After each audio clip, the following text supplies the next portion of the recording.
Good morning to everyone. Class कल के video explanation में आपको एप्लीकेशंस ऑफ नर्न्स्ट इक्वेशन यानी कि जो नर्न्स्ट का समीकरण है, नर्न्स का जो सिद्धांत है, उससे जो हमें फॉर्मूला मिला था उससे रिलेटेड एक न्यूमेरिकल बताया गया था। एंड मैंने कहा था कि आप लोग इससे जुड़े हुए जो न्यूमेरिकल्स हैं बुक में आपके दिए हुए हैं उनकी प्रैक्टिस करिए, क्योंकि इस तरह का एक न्यूमेरिकल जो है आपके क्वेश्चन पेपर में आता है। तो न्यूमेरिकल जिन बच्चों ने अगर करा हो उसमें अगर कोई डाउट आ रहा है किसी को तो आप पूछ सकते हैं, अदरवाइज़ आज मैं जो है आपको एक एग्ज़ाम्पल और करने के लिए दूंगा, उसे सॉल्व करके देखिए कल के पैटर्न के बेसिस पर। एंड अगर आप उसे नहीं कर पाते हैं तो पूछिए, देन आपको जो है उसको एक्सप्लेन किया जाएगा। और आज हम इस चैप्टर का हमारा लास्ट टॉपिक स्टार्ट करने जा रहे हैं, दैट इज़ इलेक्ट्रोकेमिकल सीरीज़ यानी विद्युत रासायनिक श्रेणी। मतलब ये लास्ट नहीं है, दो टॉपिक मैंने पहले के छोड़ रखे हैं, एक फैराडे का नियम है, कोलराउश का नियम है, कभी कभी वो पूछ लिया जाता है। तो वो दो टॉपिक जो हैं मैं इसके बाद उन दोनों टॉपिक्स को कंप्लीट करा दूंगा, एंड देन आपका जो सिलेबस है वो कंप्लीट। इसके बाद बस आपका जो प्रैक्टिस रहेगी और जो रिवीजन रहेगा उसकी क्लासेस ही हम लोग कंटिन्यू करेंगे, रिवीजन करेंगे हमारे सिलेबस का। तो देख लेते हैं विद्युत रासायनिक श्रेणी यानी इलेक्ट्रोकेमिकल सीरीज आखिर क्या होती है। क्लास 10th में आपने सिर्फ इस सीरीज़ को याद किया था। अब ये होती क्या है, बनती कैसे है, किस आधार पर बनाई जाती है, वो सारी चीज़ें हम इस चैप्टर में पढ़ेंगे। तो सबसे पहले तो ये याद कर लीजिए कि मैंने आपको इलेक्ट्रिक पोटेंशियल या इलेक्ट्रोड पोटेंशियल यानी इलेक्ट्रोड विभव के बारे में बताया था कि जब हम किसी इलेक्ट्रोड को किसी इलेक्ट्रोलिटिक सॉल्यूशन में यानी किसी इलेक्ट्रोड को जब हम किसी विद्युत अपघटी जो विलयन होता है उसमें डुबोते हैं, डिप करते हैं, तो उस इलेक्ट्रोड और सॉल्यूशन के बीच में एक पोटेंशियल डिफरेंस अराइज होता है, एक तरह का विभवांतर उत्पन्न होता है, जैसे हम उस इलेक्ट्रोड का पोटेंशियल, इलेक्ट्रोड पोटेंशियल यानी कि इलेक्ट्रोड विभव कहते हैं। और ये डिफरेंस इसलिए अराइज होता है ताकि उस इलेक्ट्रोड और उस विलयन के बीच में इलेक्ट्रॉनों का ट्रांसफर हो सके, इलेक्ट्रॉनों का आदान प्रदान हो सके। क्योंकि हमने ये चीज़ पढ़ी हुई कि जब तक दो पॉइंट्स के बीच में, दो बिंदुओं के बीच में विभवांतर उत्पन्न नहीं होगा, तब तक जो आवेश है, जो चार्ज है, वो मूव नहीं करेगा। तो इस वजह से उस इलेक्ट्रोड और उस सॉल्यूशन के बीच में जो भी पोटेंशियल अराइज हो रहा है उसे आपने इलेक्ट्रोड पोटेंशियल कहा था। एंड ये दो तरह का होता था क्योंकि हमारे इलेक्ट्रोड दो तरह के होते हैं, एक ऑक्सीडेशन इलेक्ट्रोड होता है, ऑक्सीडाइज्ड इलेक्ट्रोड होता है, और एक रिड्यूस्ड इलेक्ट्रोड होता है। तो जिसका ऑक्सीडेशन हो रहा होगा जिस इलेक्ट्रोड का, उस पर जो पोटेंशियल अराइज होगा उसे ऑक्सीडेशन पोटेंशियल कहेंगे यानी ऑक्सीकरण विभव कहेंगे, और जिसका रिडक्शन हो रहा होगा उसको रिडक्शन पोटेंशियल यानी कि अपचयित विभव या अपचयन विभव कहेंगे। फिर इसके बाद हम लोगों ने इसी में स्टैंडर्ड इलेक्ट्रोड पोटेंशियल पढ़ा था यानी कि मानक इलेक्ट्रोड विभव पढ़ा था। ये भी वही दो तरह के होते थे, एक स्टैंडर्ड ऑक्सीडेशन पोटेंशियल यानी कि एक मानक ऑक्सीकरण विभव, दूसरा स्टैंडर्ड रिडक्शन पोटेंशियल यानी कि मानक अपचयन विभव। स्टैंडर्ड कब होता था, जब हम जो सॉल्यूशन है उसकी जो सांद्रता है, जो मोलैरिटी है, जो कंसंट्रेशन है, वो 1 मोल रखते थे, और जो टेम्परेचर रखते थे सॉल्यूशन का वो 25 डिग्री सेल्सियस लेते थे। तो उस कंडीशन में जो भी पोटेंशियल अराइज होता था उसे स्टैंडर्ड पोटेंशियल यानी कि मानक विभव हमने कहा था। तो एक जो इलेक्ट्रोड होता है उसमें इलेक्ट्रॉन, वो इलेक्ट्रोड जो है वो इलेक्ट्रॉन ले भी सकता है और इलेक्ट्रॉन सॉल्यूशन में इलेक्ट्रॉन दे भी सकता है। मतलब एक पर्टिकुलर इलेक्ट्रोड, इसमें फिक्स नहीं होता है कि एक जो इलेक्ट्रोड है वो हमेशा इलेक्ट्रॉन देगा ही या हमेशा इलेक्ट्रॉन लेगा ही, वो दोनों काम कर सकता है। डिपेंड करेगा कि सॉल्यूशन की डिमांड क्या है। सॉल्यूशन में अगर जो इलेक्ट्रोड है वो या तो सॉल्यूशन में इलेक्ट्रॉन देने की कोशिश करेगा, अगर इलेक्ट्रॉन देगा तो उस कंडीशन में उस पर पॉजिटिव चार्ज आ जाएगा, या तो वो सॉल्यूशन से इलेक्ट्रॉन ले करके अपने पॉजिटिव चार्ज को न्यूट्रल करने की कोशिश करेगा। यही हम लोगों ने कल के एग्जाम्पल में समझा था जिंक और कॉपर वाले में, जिसमें जिंक जो है वो Zn2+ में कन्वर्ट हो जा रहा था और जो कॉपर 2+ है वो कॉपर में कन्वर्ट हो जा रहा था। इसीलिए जिंक का क्या हो रहा था, ऑक्सीडेशन हो रहा था, क्योंकि उसमें से इलेक्ट्रॉन कम हो रहे थे और ऑक्सीडेशन जो है वो एनोड पे होता है, और वहीं पर कॉपर 2+ जो है वो कॉपर में कन्वर्ट हो रहा था और इसलिए उसका रिडक्शन हो रहा था क्योंकि उसमें इलेक्ट्रॉन बढ़ रहे थे, और उससे हमने कैथोड बनाया हुआ था। तो यही दो इलेक्ट्रोड होते हैं हमारे, एनोड और कैथोड। एनोड पर ऑक्सीडेशन, कैथोड पर रिडक्शन, यानी कि एनोड पर अपचयन और कैथोड पर एनोड पर मतलब ऑक्सीकरण और कैथोड पर अपचयन। ये अभी तक हमने पढ़ा हुआ है। अब इसमें जो इलेक्ट्रोकेमिकल सीरीज है वो कैसे फॉर्म होती है, तो इसके लिए इन्होंने कहा कि हर इलेक्ट्रोड में ऑक्सीडेशन और रिडक्शन दोनों रिएक्शन शो करने की टेंडेंसी होती है, यानी कि हर इलेक्ट्रोड, प्रत्येक इलेक्ट्रोड में ऑक्सीकरण एवं अपचयन, ये दोनों अभिक्रियाएं दिखाने की प्रवृत्ति होती है। फॉर सपोज एक इलेक्ट्रोड ए है, अगर इसका ऑक्सीडेशन हो रहा है तो उस कंडीशन में इसका जो पोटेंशियल होगा उसे ई ऑक्सीडेशन कहेंगे, और अगर इसका क्या हो रहा है, रिडक्शन हो रहा है, तो उस कंडीशन में इसका जो इलेक्ट्रोड होगा उसे हम ई रिडक्शन कहेंगे। क्लियर है? और किसी इलेक्ट्रोड के इन ऑक्सीडेशन और रिडक्शन पोटेंशियल्स को ही इसका रिडॉक्स पोटेंशियल कहते हैं। मतलब इन दोनों को मिला करके जो पोटेंशियल बनेगा उसको इस इलेक्ट्रोड का क्या कहेंगे, रिडॉक्स पोटेंशियल।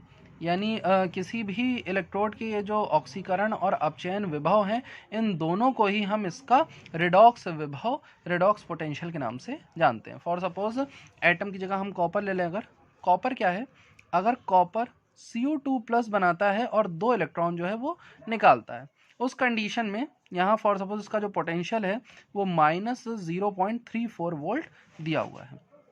तो ये इसका कौन सा पोटेंशियल हो जाएगा, ऑक्सीडेशन पोटेंशियल हो जाएगा।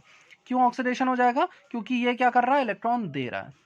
वहीं पर दूसरी जगह फॉर सपोज Cu2+ दिया हुआ है और ये क्या करेगा, तो फिर ये जो है वो 2 इलेक्ट्रॉन एक्सेप्ट करेगा। Cu2+ क्या करेगा, 2 इलेक्ट्रॉन सॉल्यूशन से लेगा और Cu बना लेगा, कॉपर बना लेगा। तो इसका क्या हो रहा है, यहाँ पर ऑक्सीडेशन हुआ था, यहाँ पर रिडक्शन होगा।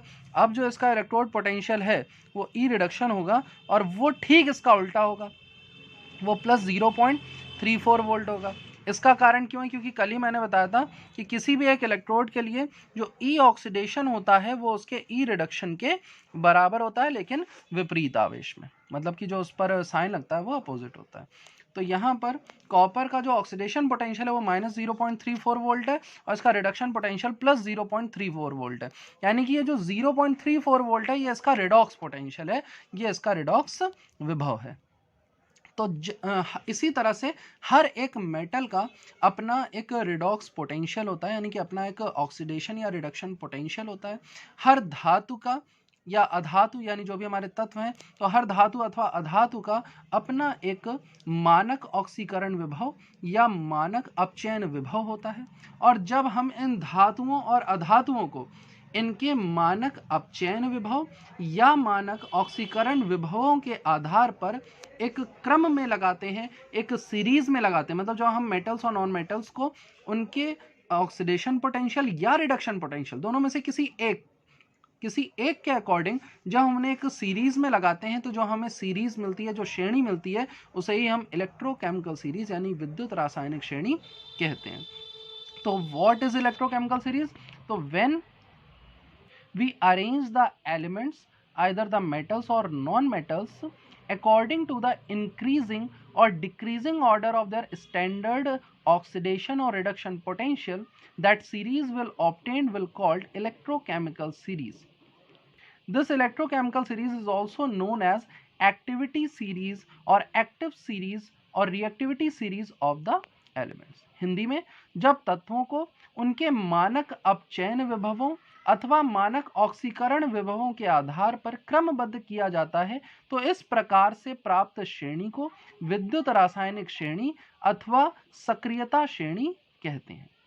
तो ये यहाँ पर आपकी इलेक्ट्रोकेमिकल सीरीज जो है मेटेलिक और नॉन मेटेलिक एलिमेंट्स की दी हुई है, और यहाँ पर जो इन्होंने बेस लिया है, मतलब जो अरेंज किया है, वो उनके रिडक्शन पोटेंशियल के इंक्रीजिंग ऑर्डर में किया है। मतलब जैसे जैसे हम नीचे जा रहे हैं वैसे वैसे इनका रिडक्शन पोटेंशियल, अपचयन विभव जो है वो बढ़ता जाएगा और जो ऑक्सीडेशन पोटेंशियल है वो कम होता जाएगा। देखिए यहाँ पे ध्यान से ये लिखा हुआ है। अब ये इसका ऑक्सीडाइज्ड फॉर्म है, ये इसका रिड्यूस फॉर्म है। लिथियम जब इलेक्ट्रॉन एक्सेप्ट अगर कर लेगा तो लिथियम बन जाएगा, और लिथियम जब इलेक्ट्रॉन दे देगा तो ये लिथियम प्लस में कन्वर्ट हो जाएगा। यानी कि अगर इधर से इधर देखेंगे रिएक्शन तो ऑक्सीडेशन हो जाएगा, इधर से इधर देखेंगे तो रिडक्शन।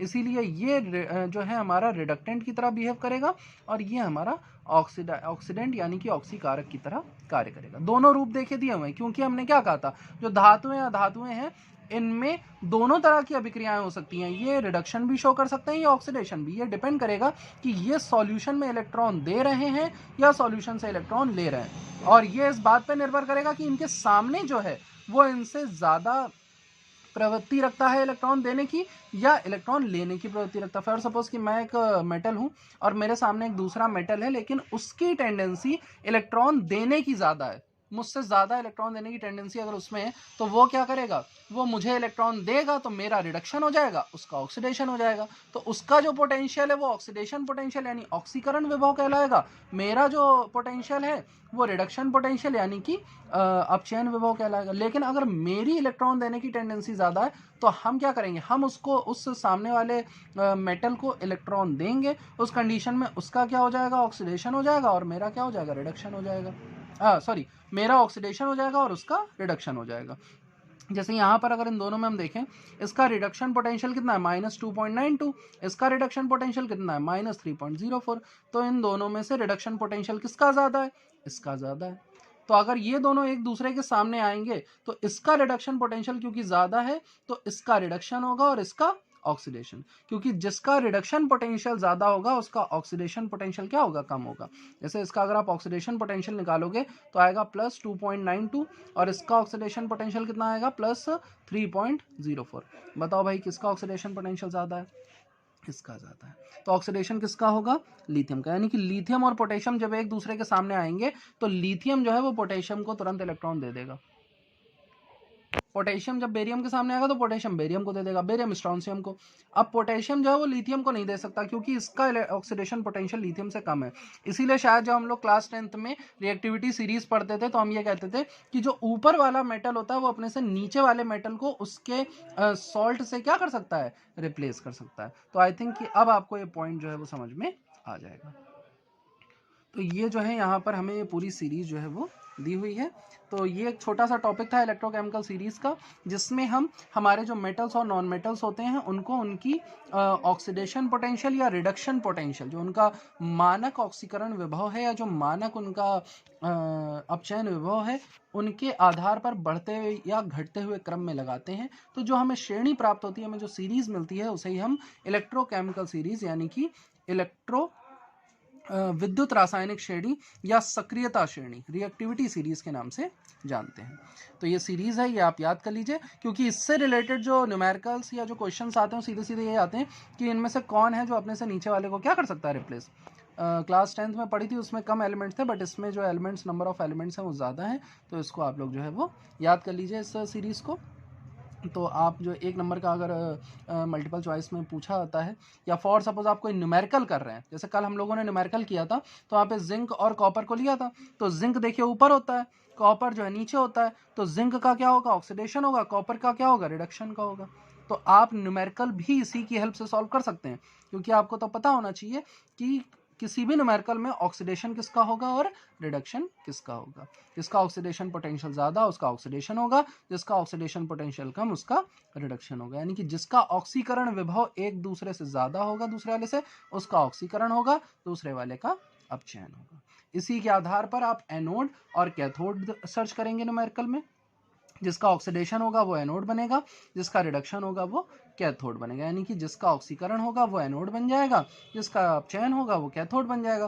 फिर आप एनोड और कैथोड की रिएक्शन लिखेंगे, उनके मानक विभव निकालेंगे, स्टैंडर्ड पोटेंशियल निकालेंगे, एंड तो जो भी न्यूमेरिकल में पूछा होगा वो चीज़ आप लोग फाइंड करेंगे।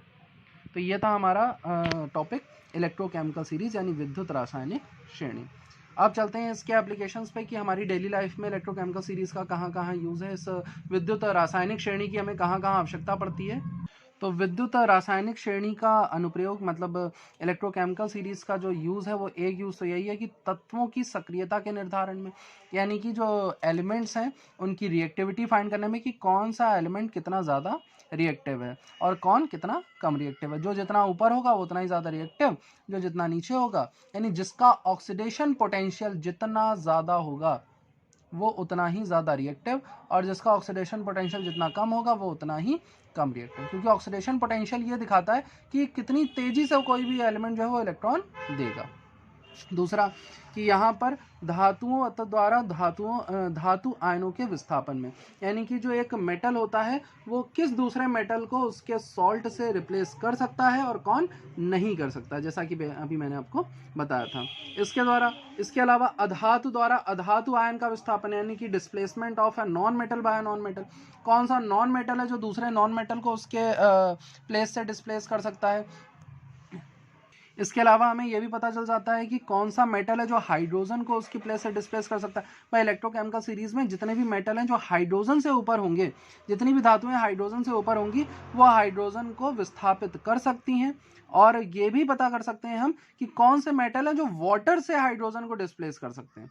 जैसे कि जो आयरन के ऊपर की जितनी भी मेटल्स होते हैं, आयरन से ऊपर जितने भी मेटल्स रखे होते हैं, वो आसानी से वाटर से हाइड्रोजन गैस को जो है रिलीज कर सकते हैं, बाकी के जो है रिलीज नहीं कर सकते हैं। ये पॉइंट ध्यान रखिएगा।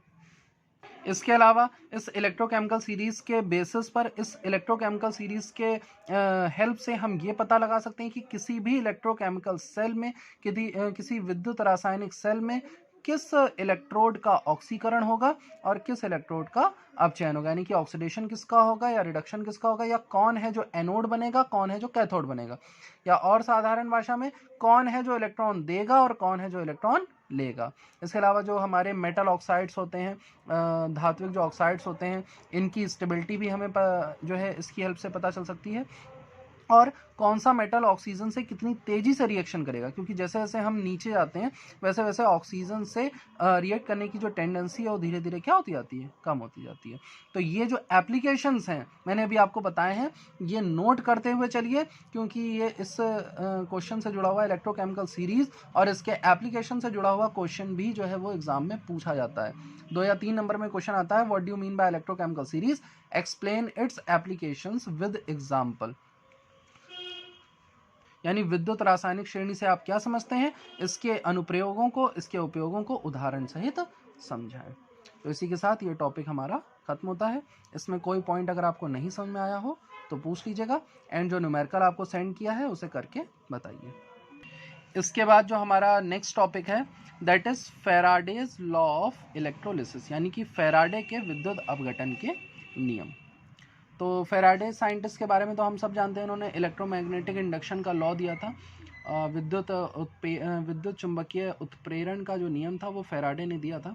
इसके साथ ही इन्होंने इलेक्ट्रोलिसिस से रिलेटेड कुछ लॉज दिए, यानी कि विद्युत अपघटन से जुड़े हुए कुछ नियम दिए। तो इनका जो पहला नियम है, जो फर्स्ट लॉ है, देखिए क्या है, जब किसी विद्युत अपघटन के विलयन में विद्युत प्रवाहित की जाती है तो इलेक्ट्रोडों पर ऑक्सीकृत अथवा अपचयित होने वाले आयनों की मात्रा विलयन में प्रवाहित होने वाले आवेश पर निर्भर करती है। बहुत सिंपल सी बात कही है कि जब हम किसी इलेक्ट्रोलिटिक सॉल्यूशन में इलेक्ट्रिसिटी पास करते हैं तो जो हमारे इलेक्ट्रोड्स जो हमने डिप करे हुए हैं इलेक्ट्रोलिटिक सॉल्यूशन में, उनमें से कितने आयंस जो हैं वो रिलीज होंगे, वो इस बात पर डिपेंड करेगा कि पास होने वाली इलेक्ट्रिसिटी कितनी है, या जो सॉल्यूशन है उसमें कितना चार्ज फ्लो हो रहा है। जितना ज़्यादा चार्ज फ्लो होगा सॉल्यूशन में उतने ही ज़्यादा इलेक्ट्रोड से आयंस फ्री होंगे, और जितना कम चार्ज फ्लो होगा सॉल्यूशन में उतने ही कम आयंस जो हैं वो फ्लो होंगे। इसीलिए इन्होंने यहाँ मान लिया कि जो आयनाइज्ड सब्सटेंस है उसकी जो क्वांटिटी है वो W है और जो चार्ज फ्लो हो रहा है वो Q है। तो उस कंडीशन में W जो है वो Q के डायरेक्टली प्रोपोर्शनल होगा, यानी कि आयनित होने वाले पदार्थ की मात्रा W है और जो बहने वाला आवेश है वो Q है, तो जो W है वो Q के क्या होगा, डायरेक्टली प्रोपोर्शनल होगा। फिर हमने फिजिक्स में फॉर्मूला पढ़ा है कि जो चार्ज होता है, जो आवेश होता है वो I × T होता है, जहाँ I जो है वो करंट होती है, T समय होती है। तो इस फॉर्मूले को अगर हम यहाँ पर रख दें तो W डायरेक्टली प्रोपोर्शनल किसके हो जाएगा, I × T के हो जाएगा। अब प्रोपोर्शनलिटी हटाने के लिए इन्होंने एक कांस्टेंट वैल्यू रखी थी और वो वैल्यू थी Z, मतलब इन्होंने एक नियतांक यहाँ पर रखा जिसे इन्होंने Z से निरूपित किया हुआ है। तो W = Z × I × T formula बनेगा, जहाँ पर जो Z है वो विद्युत रासायनिक तुल्यांक है, यानी कि ये इलेक्ट्रोकेमिकल इक्विवेलेंट है। अब फिर इसके बाद इन्होंने कहा कि अगर हम 1 कूलाम चार्ज ले लें, करंट भी 1 एम्पियर ले लें और टाइम भी 1 सेकेंड ले लें, तो उस कंडीशन में जो W है वो Z के क्या हो जाएगा, इक्वल हो जाएगा। या फिर हम क्या करें कि I जो है 1/2 ले लें और टाइम 2 सेकेंड ले लें, तो भी 2 से 2 कट जाएगा, तो उस कंडीशन में भी W क्या हो जाएगा, Z के इक्वल हो जाएगा। यानी कि इसकी डेफिनेशन अगर आपको देनी हो तो किसी आयन का विद्युत रासायनिक तुल्यांक वह मात्रा है जो 1 कूलाम आवेश के प्रवाह से अपचयित अथवा ऑक्सीकृत होती है। यानी कि for an ion the electrochemical equivalent is that quantity which oxidized or reduced on flowing 1 coulomb charge for 1 second, और by flowing directly 1 coulomb charge. मतलब जब आप 1 कूलम चार्ज पास करोगे तो Q की वैल्यू 1 हो जाएगी, उस कंडीशन में W की वैल्यू Z के इक्वल हो जाएगी। यानी कि अगर ये जो है एक आयन अगर रिलीज हो रहा है तो इसका मतलब है कि Z की वैल्यू भी कितनी हो जाएगी, 1 हो जाएगी। फिर इसके बाद फेराडे का यहाँ पर इन्होंने अपना जो कांस्टेंट है, एक नियतांक है, एक थ्योरी इन्होंने दी और उन्होंने क्या कहा कि किसी भी पदार्थ के जो 1 मोल होते हैं, किसी भी सब्सटेंस का जो 1 मोल होता है, उसमें जो कुल आवेश होता है, उसमें जो कुल चार्ज होता है, जो टोटल चार्ज होता है, किसी भी सब्सटेंस के 1 मोल में जो टोटल चार्ज होगा वो 1 फेराडे के इक्वल है। ये वैल्यू इन्होंने अपनी खुद की बनाई थी। और कैसे बनाई थी, तो हमें पता है कि किसी भी सब्सटेंस के 1 मोल में जो टोटल नंबर ऑफ एटम्स होते हैं वो एवोगाड्रो संख्या के बराबर होते हैं, यानी एवोगाड्रो नंबर के बराबर होते हैं। तो उस कंडीशन में किसी भी 1 मोल, किसी भी सब्सटेंस के 1 मोल में, यानी किसी पदार्थ के 1 मोल में कुल परमाणु या अणुओं की संख्या कितनी हो जाएगी, 6.023 इंटू 10⁻23। और एक कण में चार्ज जो होता है, मतलब एक जो परमाणु होगा उसमें जो आवेश होगा वो कितना होगा, 1.602 इंटू 10⁻⁻19 कूलम। तो उस कंडीशन में जो F है वो N इंटू ई, मतलब टोटल जो N परमाणु है उन पर टोटल चार्ज कितना होगा उसको निकालने के लिए इन दोनों का गुणा करना पड़ेगा। मतलब 1 मोल में 6.023 इंटू 10⁻23 पार्टिकल्स आते हैं, इतने कण आते हैं, ठीक है। और एक पार्टिकल पर जो चार्ज होता है वो 1.602 इंटू 10⁻⁻19 कूलम होता है। तो एक कण में अगर इतना आवेश है तो इतने कणों में कितना आवेश होगा वो निकालने के लिए इन दोनों को क्या करेंगे, गुणा करेंगे। तो फेराडे ने कहा था कि किसी भी पदार्थ के 1 मोल में जो कुल आवेश होता है वो 1 फेराडे के इक्वल होता है। तो इन दोनों को मल्टीप्लाई करने पर जो रिलेशन आया था वो था 96488 कूलम। तो यही F की वैल्यू है जो हम लोग फॉर्मूले में यूज करते हैं, F is equal to approximately 96500 coulomb. तो ये इनका पहला लॉ था जिससे हमें 1 फेराडे के बारे में पता चला था। तो अब अगर एग्जाम में कभी क्वेश्चन आ जाए फेराडे के विद्युत अपघटन के नियम से रिलेटेड, तो आप फर्स्ट लॉ जो है इस तरह से प्रूव कर सकते हैं। और 1 फेराडे का मान क्या होता है अगर पूछा जाए तो आप उसे भी निकाल सकते हैं। 1 फेराडे होता क्या है, किसी भी पदार्थ के 1 मोल में उपस्थित कुल आवेश को 1 फेराडे कहा जाता है फेराडे के नियम के अनुसार, यानी कि according to Faraday's law when 1 Faraday is the total amount of charge present in 1 mole of any substance। और इसे कैलकुलेट करने के लिए 1 मोल में जो टोटल नंबर ऑफ पार्टिकल्स होते हैं दैट इज एवोगाड्रो नंबर, उससे एक पार्टिकल के चार्ज जो कि 1.602 इंटू 10⁻⁻19 कूलम है, इसको हम इंटू करते हैं तो 1F की जो वैल्यू है कितनी आ जाती है, 96500 कूलम। आज के लिए इस एक्सप्लेनेशन को यहीं तक रख रहे हैं। इसके बाद जो टॉपिक बच रहा है वो है कोलराउश का नियम और इसके बाद इसके न्यूमेरिकल्स। तो यहाँ तक इसको प्रैक्टिस करिए और जो क्वेश्चन आपको दिया है उसको सॉल्व करिए एंड देन इसके बाद जो भी आपके डाउट्स हैं वो पूछिए। Okay class, thank you.